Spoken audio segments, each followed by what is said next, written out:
dernières évaluations du semestre pour Sophie, 28 ans. Dans un an, si tout va bien, elle sera infirmière. Un parcours hors du commun pour cette jeune femme arrivée du Burkina Faso à 19 ans, avec un niveau scolaire de classe de 3e. C'est un rêve qui s'est réalisé, vraiment. Je savais que le travail d'infirmière était ma vocation, mais par quel parcours j'allais y arriver, ça j'ignorais franchement.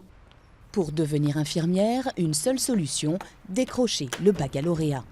En 2007, Sophie entre en seconde au lycée municipal d'adultes de Paris, le seul en France à préparer les plus de 18 ans à l'examen. 3 ans plus tard, Sophie obtient un bac S. Franchement, je ne pensais pas y arriver. Et là, quand je suis arrivée avec les épreuves, le jour du bac, et j'ai vu comment les épreuves étaient, je me suis dit finalement, j'avais aussi ma chance en fait. Le lycée pour adultes offre une deuxième chance à ceux qui, adolescents, avaient peut-être été mal orientés, pas assez motivés ou empêtrés dans des problèmes familiaux. À la sortie, 4 élèves sur 5 poursuivent des études supérieures.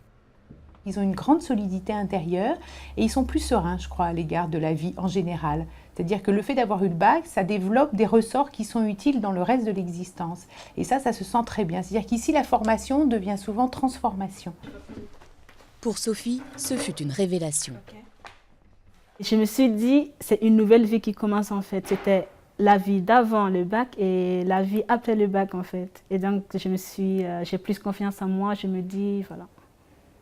Aujourd'hui, 7 lycéens sur 10 obtiennent le baccalauréat. On est bien loin du diplôme élitiste d'il y a un siècle.